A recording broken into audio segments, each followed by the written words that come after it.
कृपा बिनु मुक्ति नाही।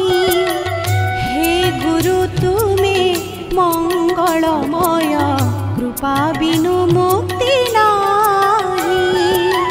धरणी मार योग्य संतान, धरणी मार योग्य संतान, तुम बिना शांति काहि। हे गुरु तुमे मंगलमय कृपा बिनु मुक्ति नाही।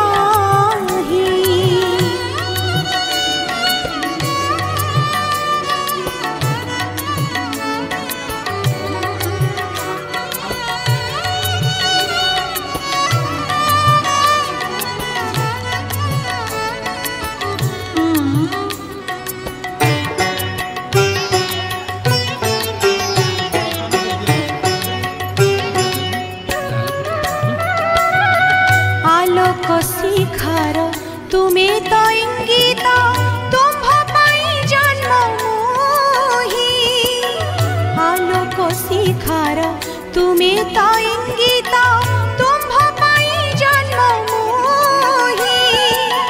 अंधार पथरे तुमे तो लौड़ी, अंधार पथरे तुमे तो लौड़ी, अंडाळे चालुछि मोहि।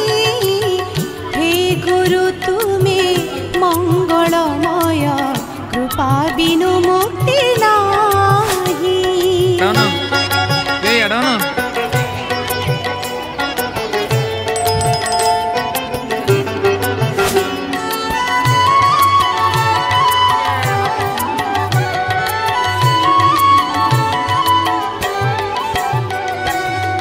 तुमे अखिलर तुमे निखिलर, आसिछ तुमे मो पाई।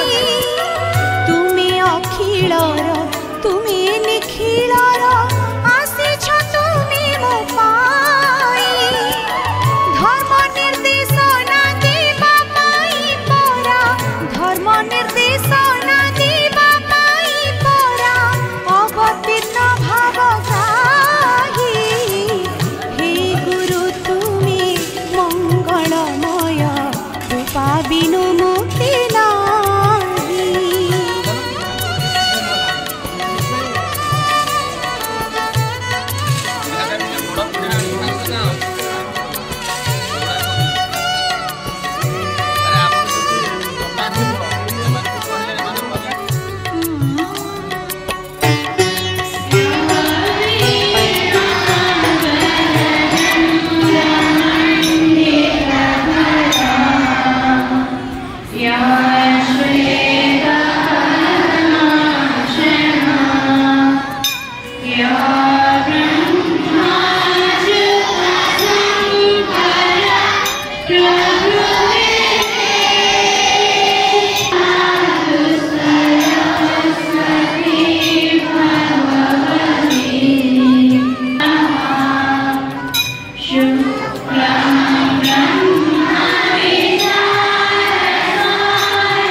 कृपा बिनु मुक्ति नाही। हे गुरु तुमे मंगलमय कृपा तुमे बुद्धिदाता, तुमे तो ज्ञान भंडार। हे पूज गुरुदेव मोरा, तुमे विद्यादाता, तुमे बुद्धिदाता, तुमे तो ज्ञान भंडार। सारा जगत रे पूजा पाइछ, सारा जगत रे पूजा पाइछ। आशीष दिया तुम्हारा, आशीष दिया तुम्हारा। हे पूज गुरुदेव मोरा, तुमे विद्यादाता, तुमे बुद्धिदाता, तुमे तो ज्ञान भंडार। हे पूज गुरुदेव मोरा, तुमे विद्या ज्ञान पाई, जिति जीवी मोहि सबु बाजी जीवनारा, सबु बाजी जीवनारा। हे पूज गुरुदेव मोरा, तुमे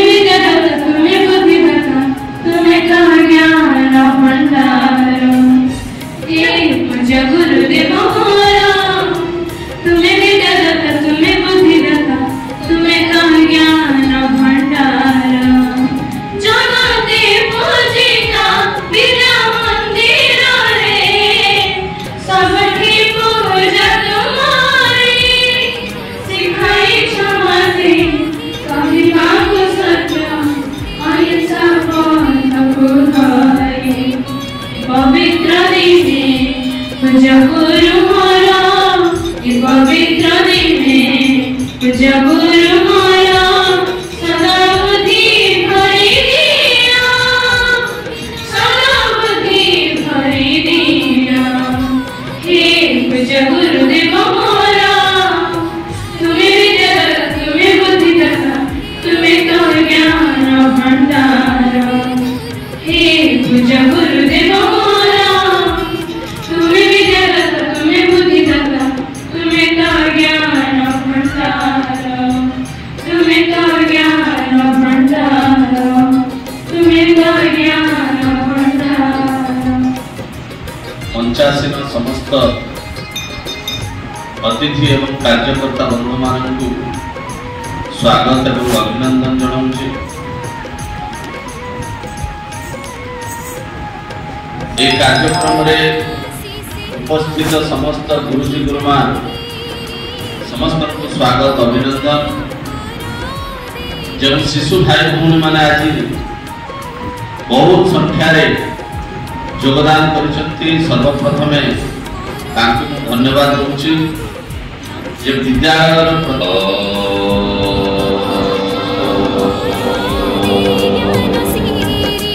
तुम्हें सत्य तुम्हें सेवा तुम्हें भक्ति तुम्हें भाव, तुम्हें सत्य तुम्हें सेवा तुम्हें भक्ति तुम्हें भाव।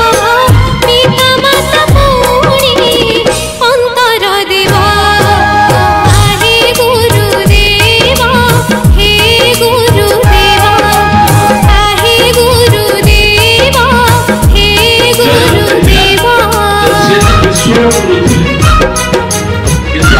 सेप्टेम्बर 5 पालन ये जड़े महान शिक्षाविद महान दार्शनिक भारत वर्षर राष्ट्रपति पद मंडन करिथिबा, विश्वविद्यालय कुलपति पद मंडन करुथिबा एवं छात्र छात्री मानकर अत्यंत प्रिय भाजन हेतिबा एभली जड़े व्यक्तित्व संपूर्ण भारतीय वेश पोशाक चाली चलन परिपूर्ण जड़े व्यक्तित्व से होचंती डॉक्टर सर्वपल्ली राधाकृष्ण।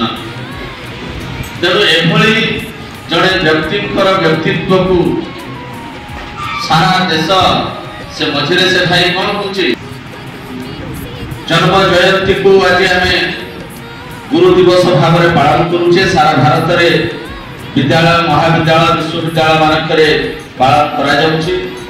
आमे ताकर जीवनी समस्ते पढ़िबा दरकार, से आदर्श रे आमे समस्त अनुप्राणित हवा। भारत वर्ष रे जते गुडिए शिक्षा दृष्टिकोण कमिशन गठन हेछि ता भितरे डॉक्टर राधाकृष्णनकर कमिशन मध्य अन्यतम। तेणु शिक्षा दृष्टि एक पूर्णांग शिक्षा भारत वर्ष रे केमति परिचालित हबो ता संबंध रे से तांकर दर्शन दैचंती। तेणु वक्ता माने आगो को अनेक विषय कहबे। गुरु दिवस साधारणतः भावरे गोटे शिशुर पितामाता हेउछंती प्रथम गुरु, किंतु तांको जीवन रे तांकर द्वितीय गुरु होछंती हमर गुरु वा शिक्षक। गुरु हमर सब भूल को क्षमा करी हमको उचित शिक्षा दे जीवन यात्रा को किपरि सुफल आलोकित करिबा सेहि विषय शिक्षा दे थांती। तो प्रश्न उठुछि आमे गुरु दिवस केबे ठार पालन करूछंती? प्रकृत रे आम भारतर जणे ख्यातिनाम दार्शनिक तथा आम भारतर पूर्वतन राष्ट्रपति सर्वपल्ली राधाकृष्णन जन्मतिथि को आमे माने गुरु दिवस रे पालन करूछंती। सर्वपल्ली राधाकृष्णन जन्म 1888 मसीहा सेप्टेम्बर मास 5 तारिख तामिलनाडु थिरुदाई नामक ग्राम रे होइथिला। ताको बाबा जने हछंती वीरस्वामी, से जने ब्राह्मण, से ताको पूजा कर्माणी करी ताकर जीविका अर्जन करुथिले। सेही समय ताकर आर्थिक अवस्था बहुत भल नथिला, तेणु से ताकर प्राथमिक शिक्षा बहुत कष्ट रे संपूर्ण करिथिले। से जे आलोक को नहीं पाती से होछंती प्रकृत गुरु। गुरु माने हेउछंती ईश्वर को सदृश। आमर प्रथम गुरु हेउछंती निजर पिता और माता। एहा पर आमर द्वितीय गुरु हेउछंती शिक्षक बा गुरु। से माने आमर छोट बड़ भूल को क्षमा करी हमकु ठीक बा सठिक मार्ग रे मार्गदर्शन देखांती। सेति तो कह जायछि गुरु ना गुरु तांको सम्मान देबा पई आमे प्रति वर्ष सेप्टेम्बर मास 5 तारिख को गुरु दिवस रूपे पालन करिथाउ। एहा 1962 मसीहा ठारू भारतर पूर्वतन राष्ट्रपति मेरी प्रणाम। मेरे सभी गुरुजनों को मेरी प्रणाम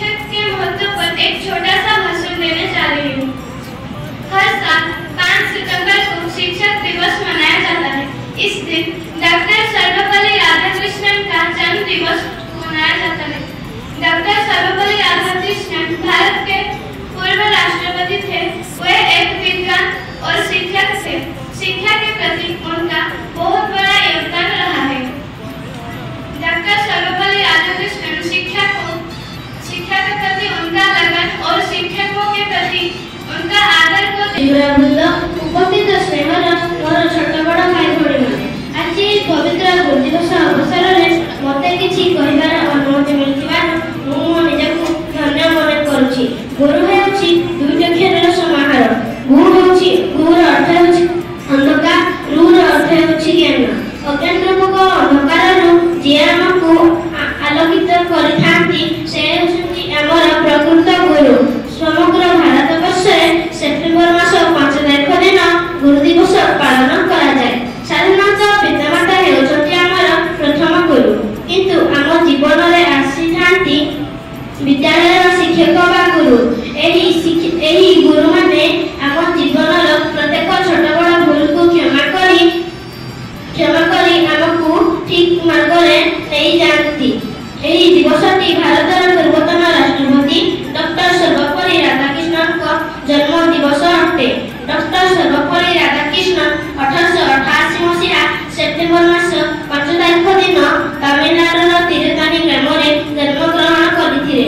ସେ ମାଡ୍ରାସ ବିଶ୍ୱବିଦ୍ୟାଳୟରେ ଦର୍ଶନ ଶାସ୍ତ୍ରରେ ପ୍ରଥମ ଶ୍ରେଣୀରେ ଉତ୍ତୀର୍ଣ୍ଣ ହୋଇଥିଲେ। ସେ 1909 ମସିହାରେ ମାଡ୍ରାସ ପ୍ରେସିଡେଣ୍ଟ କଲେଜର ଅଧ୍ୟାପକ ମଧ୍ୟ ହୋଇଥିଲେ। ସେ ଇଂଲଣ୍ଡର ସର୍ବୋଚ୍ଚ ଉପାଧି ମେଡଲ ଅଫ ଅନିର ପାଇବାର ସୌଭାଗ୍ୟ ଅର୍ଜନ କରିଥିଲେ। ସେ ହେଉଛନ୍ତି ଜଣେ ଜ୍ଞାନଯୋଗୀ ଏବଂ ଆଦର୍ଶ ଗୁରୁ। ଗୁରୁମାନେ ଆମକୁ ଭଲ ମଣିଷ ହେବାରେ ସାହାଯ୍ୟ କରିଥାନ୍ତି। ମୋ ପ୍ରତି ଉତ୍ସର୍ଗୀକୃତ ସମସ୍ତ ଗୁରୁଜୀ ଗୁରୁମାନଙ୍କୁ ମୁଁ ଧନ୍ୟବାଦ ଜ୍ଞାପନ କରୁଛି। କବିଙ୍କ ଭାଷାରେ ଗୁରୁ ଆମ ବ୍ରହ୍ମା, ଗୁରୁ ଆମ ବିଷ୍ଣୁ, ଗୁରୁ ଆମ ଈଶ୍ୱର, ସେହି ଗୁରୁଙ୍କ ପୂଜନ ସତରେ ଜଗତ ଅଟେ ସାର।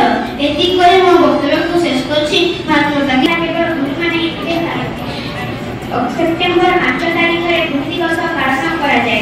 ଏହି ଦିବସଟି ଭାରତର ପୂର୍ବତନ ରାଷ୍ଟ୍ରପତି ଡକ୍ଟର ସର୍ବପଲ୍ଲୀ ରାଧାକୃଷ୍ଣଙ୍କ ଜନ୍ମ ଦିବସ।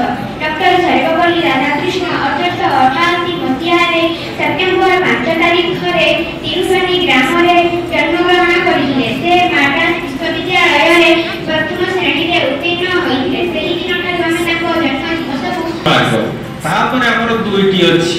ଏ ଦୁଇଟି କଳା ଆସେ ପିତା ଓ ମାତା, ଅର୍ଥାତ୍ ଆମର ପ୍ରଥମ ଗୁରୁ ପିତାମାତା, ଦ୍ୱିତୀୟରେ ଆମର ସେ ଗୁରୁ ହେଉଛନ୍ତି ଆମର ତୃତୀୟ।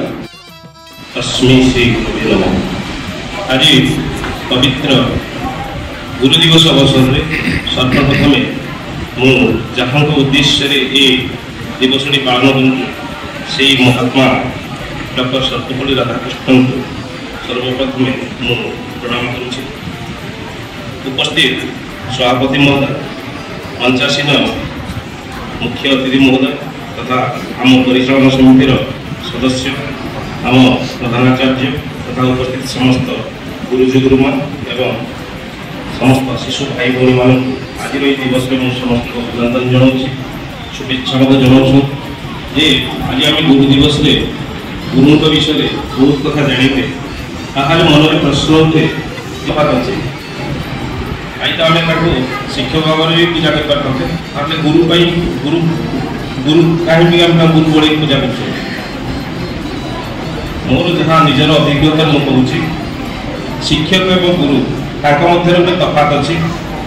ଶିକ୍ଷକ ଯିଏ କେବଳ ତୁମକୁ ଶିକ୍ଷାଦାନ କରିବେ, ପାଠ୍ୟପୁସ୍ତକ କିମ୍ବା ତୁମେ ଜାଣୁଥିବା ବିଷୟକୁ ଯିଏ କେବଳ ଶିକ୍ଷା ଦିଏ ସେ ଗୋଟେ ଶିକ୍ଷକ।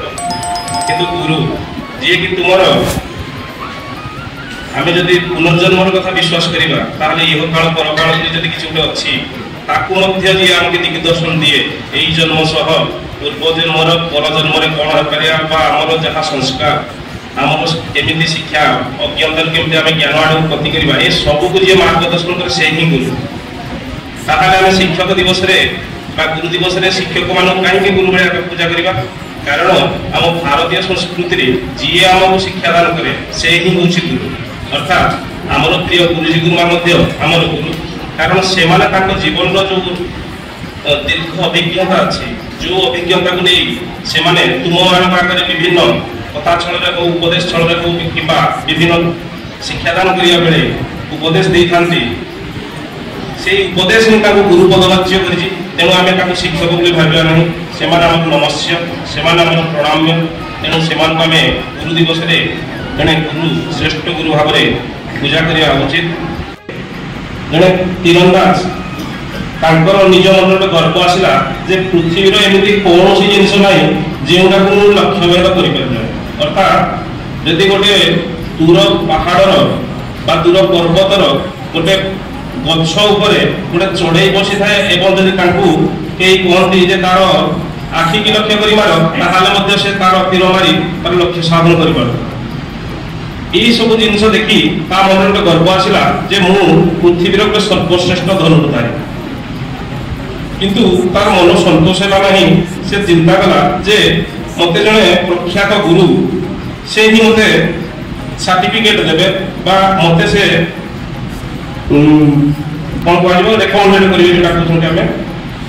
ତ ସେ ଜଣେ ମୋତେ ପ୍ରସିଦ୍ଧ ଧନୁର୍ଦ୍ଧାରୀ ଭାବରେ ଯଦି ମୋତେ ସେ ପୁରସ୍କୃତ କରିବେ ତାହେଲେ ମୁଁ ଜାଣିବି ଯେ ମୋ ବିଦ୍ୟା ସାର୍ଥକ ହେଲା।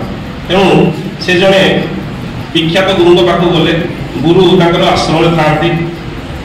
ଗୁରୁକୁ ଆସିବାର ସେ କାରଣ ପଚାରିଲା, କାରଣ କହିଲା ଯେ ଗୁରୁଦେବ ମୁଁ ଆସିଛି, ମୋତେ ଆପଣ ପରୀକ୍ଷା କରାନ୍ତୁ ଏବଂ ମୋର ଯେଉଁ କଳା ନୈପୁଣ୍ୟ ଅଛି, ଯେଉଁ ପ୍ରତିଭା ଅଛି ତାକୁ ଆପଣ ଅନୁମୋଦନ କରନ୍ତୁ, ତାହେଲେ ମୁଁ ସମଗ୍ର ପୃଥିବୀରେ ବା ବିଶ୍ୱରେ ନିଜକୁ ସର୍ବଶ୍ରେଷ୍ଠ ଧନୁର୍ଦ୍ଧାରୀ ଭାବରେ ପ୍ରତିପାଦିତ କରିପାରିବି। ଗୁରୁ ଦେଖିଲେ ଯେ ଯେଉଁ ଶିଷ୍ୟଟି ତାକୁ ଏତେ କଷ୍ଟ କରି ତାଙ୍କ ପାଖକୁ ଆସିଛି ସେ ଶିଷ୍ୟଟି ତାର ପ୍ରତିଭା ତ ଯାହା ଅଛି ଠିକ୍ ଅଛି, କିନ୍ତୁ ଅହଙ୍କାରରେ ସେ ବୁଡ଼ି ରହିଛି। ତେଣୁ ସେ ଅହଙ୍କାରକୁ ଦୂର କରିବା ହିଁ ତାଙ୍କର ପ୍ରଥମ କର୍ତ୍ତବ୍ୟ ଭାବି ସେ କହିଲେ ଯେ ବତ୍ସ ତୁମେ ତ ଏତେ ଦୂର ଆସିଛ, ଠିକ୍ ଅଛି ତୁମ କଳା ପ୍ରତିଭାର ମୁଁ ପରୀକ୍ଷା କରିବି, କିନ୍ତୁ ଦେଖ ସେ ଦୂର ଆମ୍ବ ଗଛକୁ ଦେଖ, ସେ ଆମ୍ବ ଗଛରେ ଗୋଟେ ଆମ୍ବ ଝୁଲୁଛି, ତୁମେ ସେଇ ପାଚିଲା ଆମ୍ବଟିକୁ ତୁମର ଗୋଟିଏ ତୀରରେ ତାକୁ ପକାଇ ପାରିବ ତ? ଗୁରୁଙ୍କର ଏଇ କଥା ଶୁଣି ସେ ଗୋଟେ ଅଟ୍ଟହାସ୍ୟ କଲା, କହିଲା ଏଇ ସାମାନ୍ୟ କଥା ଗୁରୁଦେବ ମୋର ପରୀକ୍ଷା କରୁଛନ୍ତି, ଏଇ ଦେଖନ୍ତୁ ମୁଁ ସାଙ୍ଗେ ସାଙ୍ଗେ ହିଁ ସେ ଆମ୍ବକୁ ତଳକୁ ପକାଇ ଦେଉଛି। ଯେତେବେଳେ ସେ ତାଙ୍କର ଧନୁର ତୀର ଯୋଗି ତାକୁ ସେ ଆମ୍ବକୁ ଲକ୍ଷ୍ୟ କଲେ ଏବଂ ତୀର ଛାଡ଼ିଲେ, ତାଙ୍କର ଲକ୍ଷ୍ୟ ଭେଦ ହେଲା ନାହିଁ। ଅର୍ଥାତ୍ ସେ ଆମ୍ବ ଠାରୁ କିଛି ଦୂରରେ ତାଙ୍କ ତୀର ଚାଲିଗଲା ଏବଂ ଆମ୍ବଟି ସେଇ ନଦୀ ହିଁ ଝୁଲୁ। ସେ ଟିକେ ନିଜକୁ ନିଜେ ଚକିତ ହେଲେ, ଆଶ୍ଚର୍ଯ୍ୟ ହେଲେ, ପଚାରିଲେ କ'ଣ ହେଲା, ଇଏ କେମିତି ହେଲା? ସେ ଗୁରୁଦେବଙ୍କୁ ପଚାରିଲେ ଗୁରୁଦେବ ଇଏ ତ ଠିକ୍ ହେବା କଥା ନୁହଁ, ଏମିତି ତ ମୁଁ ବହୁତ ଲକ୍ଷ୍ୟ ସାଧନ କରିଛି। କହିଲେ ଏବେ ଆଉ ଥରେ କର, ଆଉ ଥରେ ମଧ୍ୟ ତୁମକୁ ମୁଁ ସେ ସୁଯୋଗ ଦେଉଛି। ସେଇ ସମୟରେ ଖୁବ୍ ଜୋରରେ ପବନ ହେଲା, ଏତେ ଜୋରରେ ପବନ ହେଉଥିଲା ଯେ ସେ ଆମ୍ବ ଗୋଟେ ଜାଗାରେ ସ୍ଥିର ନ ହୋଇ କେବଳ ଫଳିବାରେ ଲାଗିଲା। ଆମ୍ବ ଗଛ ହଲୁଛି, ଅନ୍ୟାନ୍ୟ ଗଛ ହଲୁଛନ୍ତି, ସେ ଆମ୍ବ ବି ହଲୁଛି। ଧନୁର୍ଦ୍ଧର ପୁଣି ଥରେ ତାଙ୍କର ତୀରକୁ ଜୋକିଲେ। ଯେତେବେଳେ ସେ ପୁଣି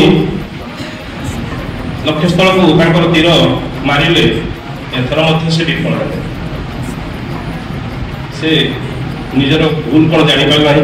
ତେଣୁ ସେ ଗୁରୁଙ୍କ ପାଦରେ ପଡ଼ିଗଲେ, କହିଲେ ଗୁରୁଦେବ ମୁଁ କ'ଣ ଅପରାଧ କରିଛି ଯେ ଆଜି ମୁଁ କୌଣସି ଗୋଟେ ଲକ୍ଷ୍ୟ ସାଧନ ମଧ୍ୟ କରିପାରୁନାହିଁ।